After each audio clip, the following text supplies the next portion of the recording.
Olá, vamos falar sobre o Simple Present, né? O Simple Present Tense, também chamado de Present Simple, que é o presente simples, é um dos tempos verbais em inglês. Ele é equivalente ao presente do indicativo na língua portuguesa. Como devemos usar o Simple Present? O Simple Present, ele é um tempo verbal utilizado para indicar ações habituais que ocorrem no presente, no nosso cotidiano, certo?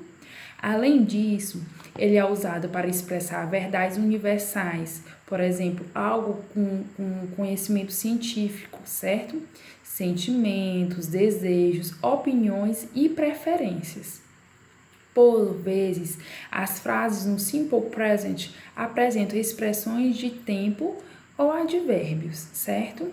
Então, entre os advérbios utilizados, que é o was, que é o sempre, o never, nunca, today, que é o hoje, o everyday, todos os dias, entre outros, certo?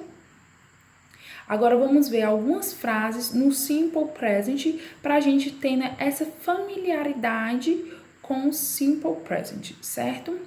He plays soccer very well.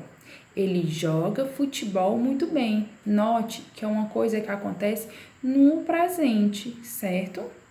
She loves chocolate. Ela ama chocolate, certo? Porém, como todo verbo, conjugação de verbo, possuímos regras no Simple Present, certo? E essas regras, ela varia de acordo com a pessoa verbal, com a terminação do verbo e com o tipo de frase, se é na forma afirmativa, negativa e interrogativa, certo? Agora vou explicar de um por um, tanto da forma afirmativa, negativa e interrogativa. Vamos perceber que é de fácil aprendizado, certo? E que a forma negativa e interrogativa elas se assemelham muito, certo? Mas vamos começar pela forma afirmativa. Como regra geral, pode-se dizer que para conjugar um verbo no Simple Present, basta usá-lo no infinitivo sem o to. Não vamos usar o to na forma afirmativa, no caso dos pronomes you, I, we e o they, certo? Nessas 4 pessoas não vamos usar o to.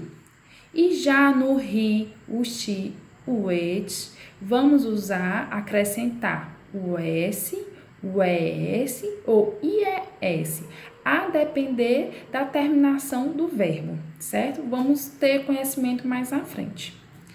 Eu vou conjugar o verbo to work, que significa trabalhar, funcionar em português, para a gente ir se familiarizando e conhecendo a forma afirmativa. É muito fácil. I am working, you work, he works, she works, which works, we work, you work, they work. No entanto, há algumas regras específicas para a flexão da terceira pessoa do singular, que é o he, o she e o it, que estão relacionados com as terminações do verbo. Os verbos terminados em O, em Z, SS, CH, ISH e X é preciso acrescentar ES no final do verbo. Vamos ver um exemplo. To watch, que é o verbo assistir, vamos ter que usar watches. To push, que é o verbo empurrar, vamos usar pushes. To kiss, que significa o verbo beijar, vamos usar kisses. Já os verbos terminados em Y, precedido de consoante, a gente retira o Y e acrescenta o IES, certo? Vamos ver algum exemplo. To fry, que é fritar, fica frias. To fly, que significa voar, fica flies, frias. To study, que é estudar, fica studies, certo? Então, antes o Y precedido de consoante, retira o Y e acrescenta IES. Já os verbos terminados em Y, precedidos de vogal, acrescenta somente o S. Não vamos retirar nada da frase, da palavra, só vamos acrescentar o S, certo? Que é o to size, to play, que é brincar, jogar, players, certo? E vamos ver como funciona a estrutura da frase afirmativa, né? A frase afirmativa ela é formada pelo sujeito, o verbo principal, mais o complemento. Vamos ver alguns exemplos. I live in Brasil. Eu moro no Brasil, certo? O outro, they prefer Italian food. Eles preferem comida italiana. Veja que começa com o sujeito, aí tem o verbo, né, que é o prefer, mais o complemento, que é a comida italiana, certo? Agora vamos ver a forma negativa. A forma negativa, ela se assemelha um pouco com a forma interrogativa. A forma negativa, ela é formada com os verbos auxiliares do e does.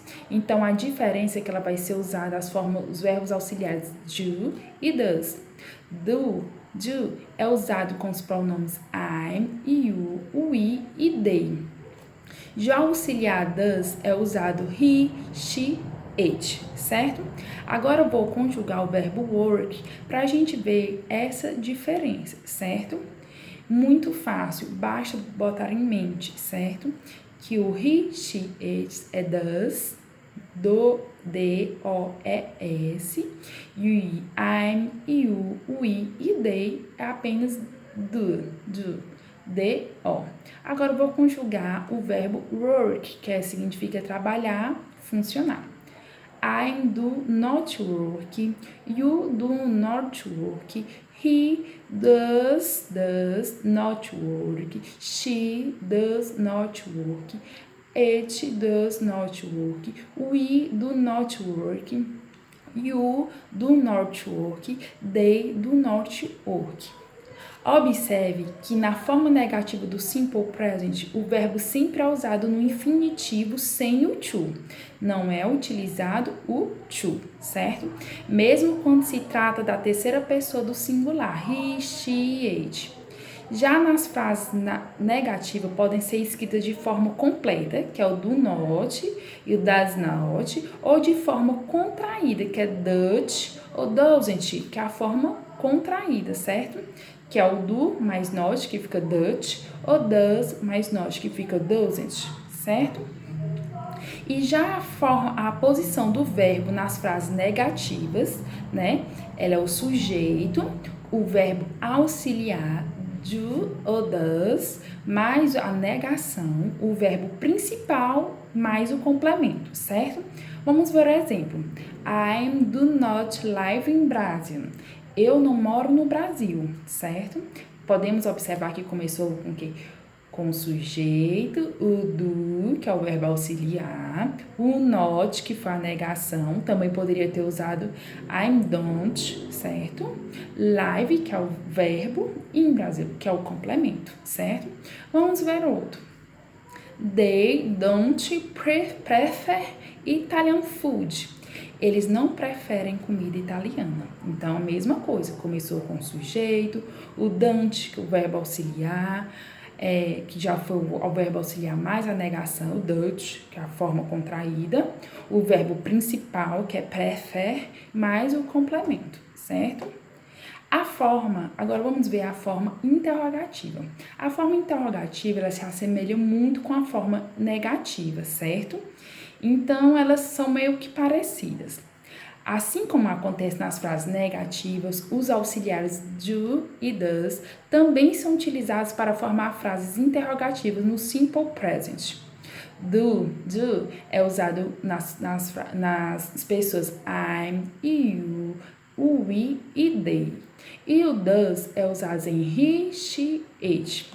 Agora vamos ver a conjugação do verbo work, que é trabalhar, funcionar, para a gente ver como funciona, certo? Do I'm working? Do you work? Does he work? Does she work? Does it work? Do we work? Do you work? Do they work? Note que o verbo sempre é usado no infinitivo sem o to, mesmo quando se trata da terceira pessoa do singular, que é o he, o she e o it. Já a estrutura das frases interrogativas, ela começa com o quê? Com o verbo auxiliar, do ou does, o sujeito, o verbo principal, mais o complemento. Vamos ver algum exemplo. Do I want your money? Eu te devo dinheiro? Já começou com do. Vamos agora uma frase com does. Does she watch TV every day? Ela assiste TV todos os dias. Does she watch? Certo? Vamos outro exemplo. Do they prefer Italian food? Eles preferem comida italiana? Então, uma coisa importante a se falar, né? O verbo to do significa fazer. No entanto, no simple present, ele é usado como verbo auxiliar, que completa a formação nas frases negativas e interrogativas. O do, ele é só usado nas formas negativas e interrogativas, enquanto os auxiliares do e does não têm significado. Os auxiliares do e does também são usados em respostas curtas, certo? Por exemplo, yes, I'm do. Yes, you do. Yes, we do. Yes, they do. Yes, he does. Yes, she does. Yes, it does. Certo? Então, aqui fica uma parte da nossa aula e vamos terminar por aqui. Vamos passar algumas tarefas, conteúdos para a gente nos aprofundarmos mais ainda e conhecer de forma prática, usando textos, frases e complementos, certo? Obrigada!